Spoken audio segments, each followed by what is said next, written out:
Fala pessoal, tudo bem? Hoje eu tô passando aqui para falar a respeito de um vídeo que viralizou na semana passada. Não sei se vocês tiveram acesso, mas saiu um vídeo na internet do jogador de futebol Endrick, do Palmeiras, falando a respeito do que ele pensava sobre psicólogo, sobre ir consultar-se com um psicólogo. Isso viralizou porque a resposta dele foi uma resposta padrão, comum, até para o que a sociedade de uma forma geral pensa a respeito do trabalho do psicoterapeuta. Eu vou comentar isso no vídeo de hoje, vou colocar aqui um pedacinho para vocês assistirem e vou falar melhor sobre isso. Muita gente me perguntou, eu acho que é importante me posicionar em relação a isso. Se você ainda não está inscrito no canal, faz isso agora e não perde mais tempo.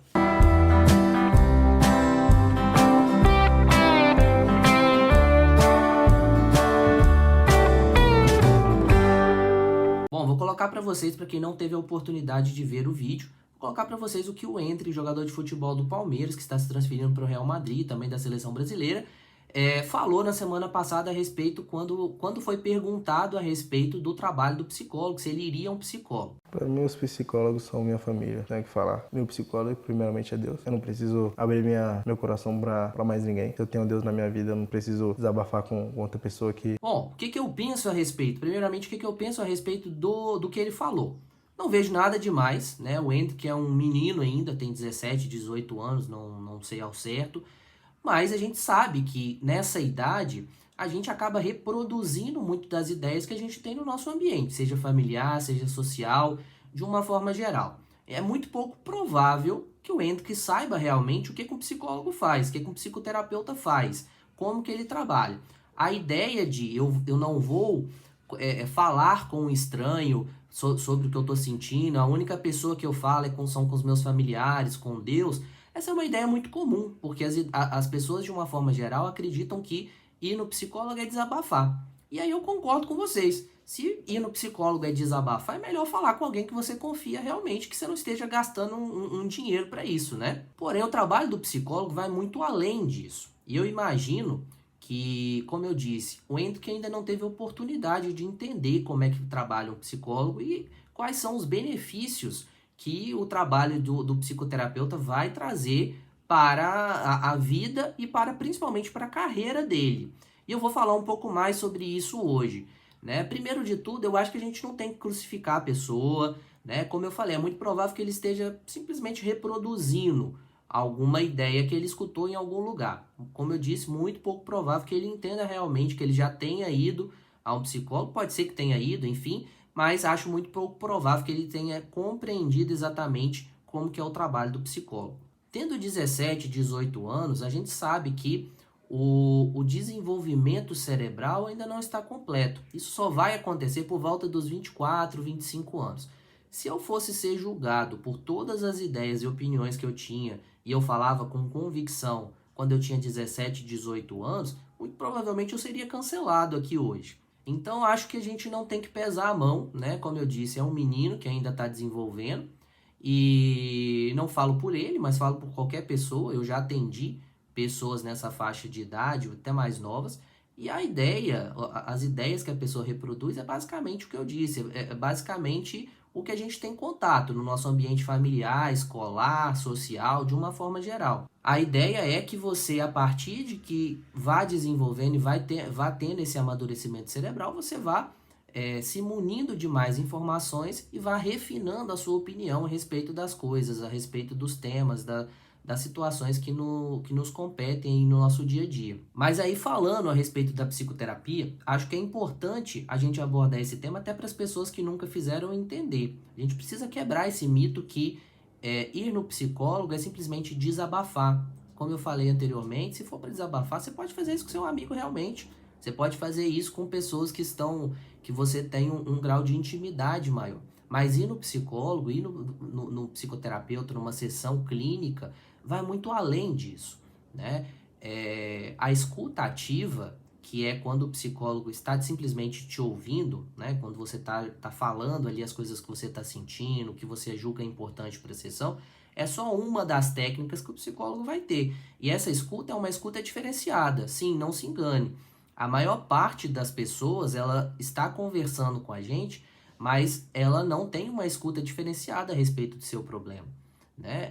Essa escuta diferenciada, ela vai além né, para captar as coisas também que você não está dizendo, né? Isso faz parte. E a partir disso, o psicólogo vai desenvolver algumas alternativas com você, vai te questionar de maneira a fazer você pensar em formas alternativas sobre aquilo que você está falando.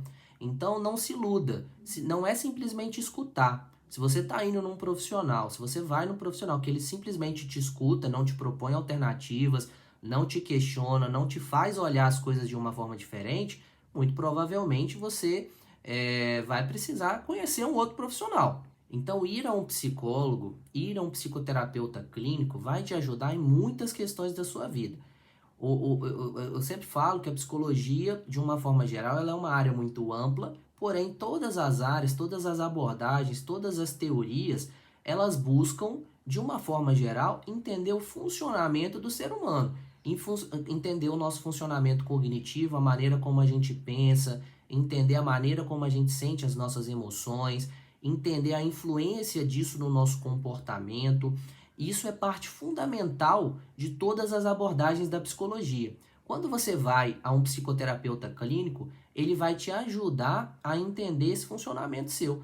E quando você entende como é que você pensa, como é que você interpreta o mundo, quais são as suas regras, o que te rege, a maneira como você entende as coisas que estão acontecendo ao seu redor, isso vai colocar você um degrau acima da maioria das pessoas que estão convivendo com você. A partir do momento que você toma consciência do seu funcionamento, por que você age, por que você toma decisões daquela maneira, isso vai facilitar a tomada de consciência. Você vai conseguir pensar melhor a respeito daquilo que está acontecendo com você. Não se iluda, a gente não tem controle do nosso comportamento na maior parte das vezes, porque o nosso corpo, o nosso cérebro, ele foi feito com todo o funcionamento dele tem um único objetivo: sobreviver, poupar energia para sobreviver. Então, o nosso corpo e o nosso cérebro, eles estão trabalhando a todo momento de maneira a poupar energia para situações de perigo, para situações de estresse em que o nosso corpo seja colocado à prova e a gente tenha que lidar com aquilo de maneira rápida. Então, o nosso processamento cerebral, a forma como a gente interpreta o mundo de uma maneira geral, os significados que a gente dá, isso vai levar a gente a interpretações automáticas das coisas que estão acontecendo. Essas interpretações, elas vão gerar estados mentais que a gente chama de emoção, diferenciados, que vão produzir reações fisiológicas no nosso corpo que vão nos preparar para nos comportar. Isso está acontecendo a todo momento com a gente.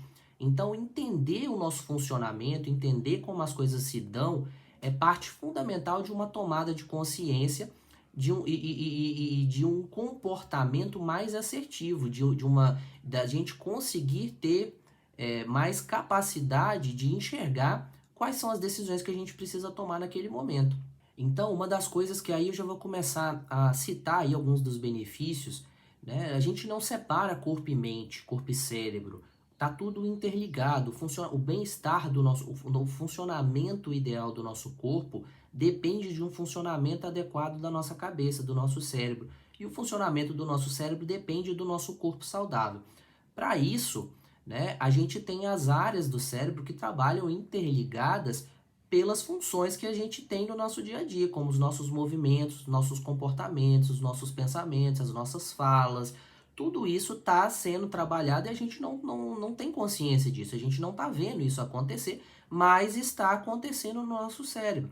Um dos benefícios da psicoterapia é a capacidade da gente enxergar além da nossa interpretação. A gente já entendeu que o ser humano e cada indivíduo tem uma interpretação única do que está acontecendo com base nas nossas próprias experiências, nos nossos traços de personalidade, nas coisas que a gente está sentindo naquele momento. Então a gente vai interpretar as coisas a partir desses aprendizados que a gente teve. Quando você está num processo de psicoterapia, o psicoterapeuta ele vai te levar a alguns questionamentos que vai te ajudar a enxergar o todo da situação. Existe uma área do nosso cérebro que fica aqui na frente da nossa testa, assim, da nossa cabeça, chamada de córtex pré-frontal. Não sei se vocês lembram, no início do vídeo eu falei que o desenvolvimento cerebral do ser humano vai se dar por completo por volta dos 24, 25 anos de idade. O córtex pré-frontal, eu estava me referindo principalmente ao córtex pré-frontal. Essa área do cérebro ela é importantíssima Por quê? Porque é ela que é responsável pelos raciocínios mais abstratos, os raciocínios mais complexos, as tomadas de decisões, a regulação das emoções mais complexas. Então, o nosso planejamento, o nosso autocontrole, tudo isso faz parte das funções aí do córtex pré-frontal. Então, a partir do momento que você está fazendo a psicoterapia, que o psicólogo está te levando a questionar, está te fazendo reavaliar situações, te ajudando a enxergar outros pontos de vista, nada mais, nada menos, ele está auxiliando numa maior ativação e num melhor funcionamento do seu córtex pré-frontal. Ele está ajudando você a pensar melhor, a pensar da forma certa. A gente tem uma tendência, muitas vezes, de ruminar pensamentos e muitas das vezes pensamentos negativos. E isso não é pensar certo. Muitas das vezes as pessoas falam assim, eu não quero mais pensar. Muito porque você está pensando da forma errada, você está ruminando o pensamento. Então, quando a gente aprende em psicoterapia a pensar da forma certa, isso nos abre os horizontes, isso faz a gente ter uma maior ativação do nosso córtex pré-frontal e, consequentemente, nos ajuda a ter mais consciência e mais clareza daquilo que a gente está sentindo, do porquê nós estamos sentindo e quais são as decisões que a gente precisa tomar, quais são os comportamentos mais assertivos para aquele tipo de contexto que a gente está vivenciando. Uma outra coisa que o processo psicoterapêutico vai te ajudar é, a partir do momento que você entende o que você está sentindo, que você entende as emoções, que você começa a dar nome aos processos que estão acontecendo com você, é uma menor ativação do sistema de detecção de perigo, que envolve aí, por exemplo, a amígdala cerebral. Essas regiões ali, principalmente sistema límbico, são regiões muito importantes ali no controle, na regulação das emoções. Então, quando você começa a entender como que aquilo funciona, você começa a entender os gatilhos, você começa a ressignificar gatilhos, isso vai te tornar mais resistente tanto às emoções mais incômodas, quanto às reações fisiológicas que acontecem. Elas vão perder um pouco da intensidade e vão te ajudar a ter um maior funcionamento na hora de tomar a decisão, né? Não sendo algo automático. Então, se a gente pensar que principalmente a amígdala cerebral é uma área responsável pela detecção de perigo e estresse, quando a gente está em psicoterapia, a gente consegue ter uma melhor avaliação dessas situações, consequentemente, a nossa amígdala cerebral ela vai estar menos sensível a situações de perigo e estresse, ou seja, isso vai fazer a gente ter mais capacidade de consciência a respeito daquilo que está acontecendo naquele momento, ajudando a gente a tomar as decisões mais corretas. Um outro ponto é que os efeitos da psicoterapia assistida, né, com um psicoterapeuta ali experiente, que entenda daquilo que está fazendo, com a utilização das técnicas comprovadas cientificamente, ele vai te ajudar a ter uma menor intensidade das reações fisiológicas que acontecem, né? Pensa quando você sente ansiedade, quando você está estressado, que você sente palpitação, que você sente taquicardia, você sente falta de ar, você sente dor no corpo, você sente náuseas, você sente vontade de ir no banheiro. Várias das reações que podem acontecer a partir do momento que a gente aprende a dar nome a esses estados mentais que a gente chama de emoção, que a gente começa a entender o processamento deles, consequentemente isso começa a ter um impacto menor na gente e a gente começa a ter uma capacidade maior de controle dos nossos comportamentos, de pensar melhor a respeito das decisões que a gente precisa tomar naquele momento. E aí, deu para entender que psicoterapia não é simplesmente desabafar? Vai muito além disso. Fica de olho, hein?